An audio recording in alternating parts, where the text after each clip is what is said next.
قال رسول الله صلى الله عليه وسلم من أطاعني دخل الجنة ومن عصاني فقد أبى যে ব্যক্তি যেই উম্মত আমি রাসূলের অনুসরণ করলো আমার সুন্নাত অনুযায়ী জিন্দেগি যাপন করলো দাখালাল জান্নাহ সে জান্নাতে চলে যাবে সহজ কথা না হাদিসে মাসখান দিয়ে বললাম বুখারী শরীফ যে কেহ পুরুষ মহিলা ধনী গরীব আরব আজম যদি রাসূলের অনুসরণ করে দেখো সে কোথায় যাবে জান্নাতে যাবে তো অনুসরণ মুআমালাতের ক্ষেত্রে আকায়েদের ক্ষেত্রে লিবাসের ক্ষেত্রে পোশাকের ক্ষেত্রে খানাপিয়ার ক্ষেত্রে জীবিকার ক্ষেত্রে ব্যবসার ক্ষেত্রে নামাজের ক্ষেত্রে রোজার ক্ষেত্রে তাবলীগের ক্ষেত্রে পীরমুরিদের ক্ষেত্রে জীবনের প্রত্যেক অঙ্গনে রাসূলের সুন্নাত তরিকা আছে আছে না নেই তরিকাতুন মারজিয়াতুন মাসলুকাতুন ফিদ্দিন দ্বীনের প্রত্যেক ক্ষেত্রে রাসূলের সুন্নাতের আঁকড়ে ধরেন মান তামাসসাকা বিসুন্নতি যেই ব্যক্তি আমার তরিকাকে আমি রাসূলের আদর্শকে আঁকড়ে ধরবে তার আমলনামায় 100 শরীরে সওয়াব দেওয়া হবে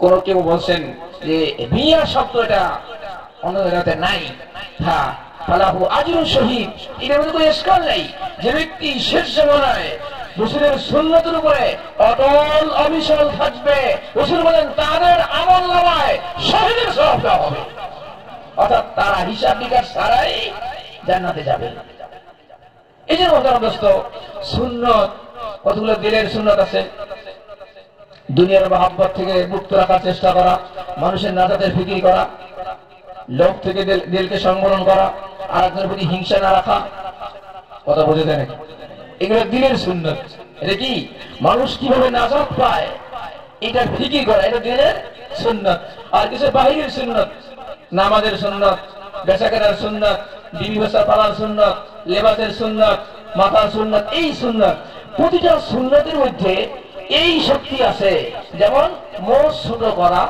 দাড়ি লম্বা রাখা যদিও আমলটা ছোট এই ছোট্ট ছোট্ট আমলের করে যদি কোনো ব্যক্তি ইস্তেকামাত থাকে অটল অবিচল ভাবে আমল করে এই সুন্নতি আমলের কারণে আল্লাহ পাক তাকে মৃত্যুর সময় ঈমানের সাথে দুনিয়া থেকে যাওয়ার তৌফিক দান করবে আমার কাছে দলিল আছে আসিয়াতুল লুগাত শরহে মিশকাত খুলে দেখেন এইভাবে তুলসীদের শাহ আর ইসহাক দেহলভী রাহমাতুল্লাহ আলাইহি তাহলে সুন্নাত কি ছোট সুন্নাত কি ছোট আল্লাহু আকবার মান আহাব্বা সুন্নতি ফাকাদ আহাব্বানি ওয়া মান আহাব্বানি কানা মাই ফিল জান্নাহ রাসূল বলেন যে আমার সুন্নতকে মহব্বত করলো সে আমি রাসূলকে মহব্বত করলো আর যে আমাকে মহব্বত করবে সে আমার সাথে জান্নাতে থাকতে পারবে আমি কয়েকটা সুন্নাত বলবো আপনারা শুনলেন তো মেসওয়াক করা সুন্নাত মেসওয়াক করা কি সুন্নাত যে ব্যক্তি সর্বকারী সবসময় মেসওয়াক করবে তার সর্বশেষ ফায়দা হলো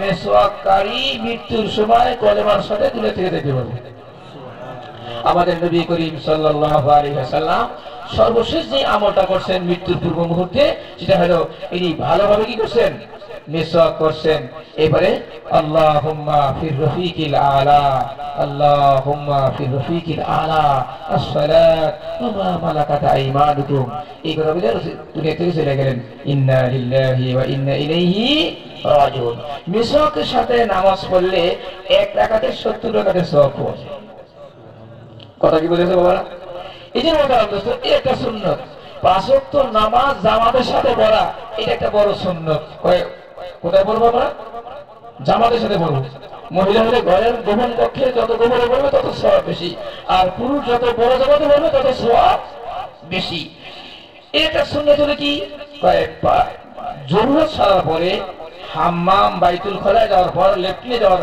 সময় ঢিলা ব্যবহার করা মাটি ঢিলা ব্যবহার করা সুন্নাত টিস্যু এটা কেউ বলেছে মাকরুহ কারণ আছে মাটির সাথে এক প্রকারের জীবাণুনাশক আছে মলদারে যে জীবাণুগুলো থাকে এগুলা মাটির সংস্পর্শে নষ্ট হয় টিস্যু পেপার জরুরতন ব্যবহার করলে সেটা মোবা কিন্তু সুন্নাত আদায় হয় না যে উদ্দেশ্য সেটা হাসিল হয় না আমি এক পেপার একদিন দেখছি দেখা তো অভ্যাস কম এই মাঝে মাঝে দেখি আর কি ওই এক কোন লোকের দেখছি গাড়িতে দেখছে তা ফাঁকে দিয়ে দেখছি আবার এখন আমার দিয়ে যায় মাঝে মাঝে ফাঁকে ফাঁকে দেখি লিখছে এক ডাক্তার যে বর্তমান চিকিৎসা বিজ্ঞান ভগন্দর পাইল অর্শ রোগের জন্য নিয়মিত মাটির ঢিলা ব্যবহারের পরামর্শ দিয়ে থাকে।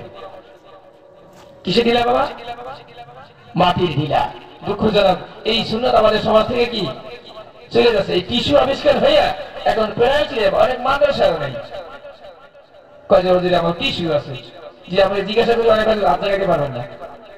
এটা ব্যবহার করতে হবে। কোন কোন মুরব্বী বলেন যে আমাদের সন্তান করে যে অবাধ্য হয় পিতা মাতা, এর কারণ যদি একটাই যে সেই পিতা মাতা মাটির ঢিলা ব্যবহার করে না। বুঝতে পারলাম? মা বোনদের জন্য লেবাস হলো সেলোয়ার কামিজ ওড়না পরা, এটা সুন্নত। সেলোয়ার কামিজ, শাড়ি পরা সুন্নত নাম, জায়েজ। পুরুষের জন্য 3 প্রকার লেবাস। কয় প্রকার লেবাস? একটা হলো সুন্নত লেবাস, আহাবুল লেবাস, এটা রাসূলুল্লাহ সাল্লাল্লাহু আলাইহি আল কামিজ, মানে নিসফাসাক জামা, এটা সুন্নত। যদি খ্রিস্টান ইহুদিদের কি হয়, নেচার না হয়, পাড়া জামা হাতের উপরে নিচে, এগুলা জায়েজ। আর এমন লেবাস, এমন টাইট ফিট শক্ত যে শরীরের গঠন অনুভব করা যায়, এটা হলো হারাম। মান তাশাব্বাহা বিকওমিন ফাহুয়া মিনহুম। এই যে লেবাসের সুন্নাত হলো নিসফাসাক জামা। মুখ ছোট করা সুন্নাত, দাড়ি 1 মুষ্টি রাখা ওয়াজিব, বগলের চুল জেনে না এগুলো সাফ করা, এগুলো সুন্নাত। প্রত্যেক সপ্তাহে নখ কাটা, এটা সুন্নাত। এক একটা সুন্নতের দাম লাউ আনফাক্তা মা ফিল আরদি জামিআ মা আদরাকতা ফাজলা গাদওয়াতিহিম। হে সাহাবী আব্দুল্লাহ ইবনে রাওয়াহা, যদি তুমি সকালবেলা যাইতা, তাহলে এই সমস্ত পৃথিবীর মালিক যদি তুমি হয়ে যাইতা, এই মালিকানা যদি আল্লাহর রাস্তায়, জিহাদের রাস্তায়, মসজিদে, মাদ্রাসায়, এরকম গরিব এতিম মিসকিনকে, বিধবা নারীকে সদকা করে দিতা, এতে যেই পরিমাণ সব, সকালবেলা আমার কথা শুনলে এর চেয়ে বেশি ছবি। এখান থেকে ওলামা কেরাম বলেন যে রাসূলের সুন্নতের উপর আমল করলে এক একটা সুন্নতের আমলের দাম সমস্ত পৃথিবী থেকে বেশি। মুসনাদে আহমদ শরীফের ভিতরে মুকদ্দমায় কতগুলো কথা লিখছেন ইমাম আহমদুল্লাহ হাম্বল রাহমাতুল্লাহ আলাইহি, যে সবচেয়ে বড় হাদিসের কিতাব, সমস্ত সিহাসতে যা আছে এখানে শুধু মুসনাদে আহমদের মধ্যে ওই পরিমাণ আছে। বুখারী, মুসলিম, তিরমিজি, আবু দাউদ, সুনান নাসাই, ইবনে মাজাহ, এই 6 কিতাবে যা আছে এর থেকেও বেশি আছে কোথায়? এক কিতাবে মুসনাদে আহমদ ইবনে হাম্বল রাহমাতুল্লাহ আলাইহি।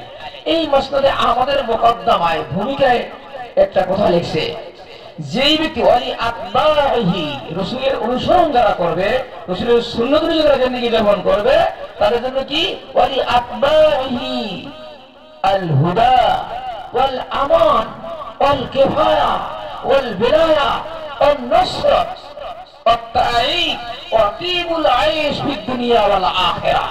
যে ব্যক্তি, যে সমস্ত মানুষ রাসূলের সুন্নাতের অনুসরণ করবে, সুন্নাত অনুসরণ করবে, তারা হেদায়েত পাবে, তারা নিরাপত্তা পাবে, তাদের জরুরতের জন্য আল্লাহ যথেষ্ট হয়ে যাবেন, তারা আল্লাহর ওলি হইতে পারবে, তারা আসমানের নষ্ট গায়বী মদত তারা হাসিল করতে পারবে, তারা সর্বদা আল্লাহ তাদের সাহায্য করবেন এবং তিবুল আইশ ফিদ দুনিয়া ওয়াল আখিরাহ, দুনিয়া এবং আখিরাতে সফলতার জিন্দেগি আল্লাহ পাক ওই সমস্ত ব্যক্তিদেরকে দিবেন যারা রাসূলের সুন্নাত তরিকে জিন্দেগি যাপন করে।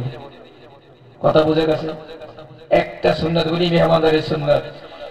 মা বোনরাও শোনেন, সাহাবিয়ার নাম উম্মে সুলাইম, মহিলা সাহাবী রাদিয়াল্লাহু তাআলা আনহা।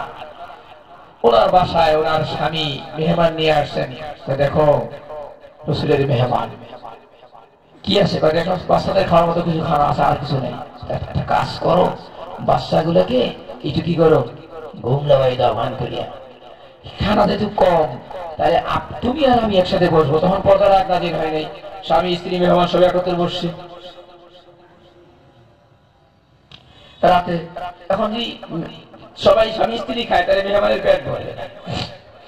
চিন্তা করলেন স্বামী, বলে আমরা একটা কাজ করবো, খাইতে বসবো, ঠিক খাইতে বসে তুমি একটা ভাগ করবা, বাতি, তখন তার এরকম বিদ্যুৎ ছিল না, বাতি ঠিক করার খেয়াল করিয়া বাতি দিবা নিবে। আমরা চুপ চুপ চুপ করে মুখ লড়াইতে থাকবো, মেহমান মনে করবে তুই খাইতেছে মেজবানে, উনি পেট ভরে খাবে, আর তো আমরা একটু রাতে ভুকই থাকলে একদিন সমস্যা কি? দেখছেন কত মহব্বত মেহমানের জন্য। ঠিকই স্ত্রী কি করছে, ওই বান করছে, বাতি আকাশ বাতি নিভে গেল, কারণ ঠিক তখন তো খুব কষ্ট হইতো, বাতি বা আগুন জ্বালা খুব কষ্ট, ওই আগুন জ্বালানো বাদ করতে করতে বাকি দিয়ে গেছে, মেহমানে খেয়ে পেট বসে। সকালবেলা সুসাল করবে গেছে, হ্যাঁ আবু তালহা উম্মে সালামকে কি আমল করছো, কি আমল করছো, আল্লাহ পাক তোমাদের উপর রাজি হয়ে গেছে। ওয়ায়ুসিরুনা আলা আনফুসিহিম ওয়ালাউ কানা বিহিম খাসাসা, এই আয়াত নাযিল। তাহলে মেহমানদারি করা এটা সুন্নাত। এক প্রথম দিন মেহমানদারি করা ওয়াজিব, দ্বিতীয় দিন সুন্নাত, তৃতীয় দিনে সুন্নাত পরে মুস্তাহাব বা সদকা সওয়াব পাবে। যেই ঘরে যত বেশি মেহমান আসে ওই ঘরে তত বেশি বরকত। কথা বোঝা যায়? তাফসীর আর বললাম না।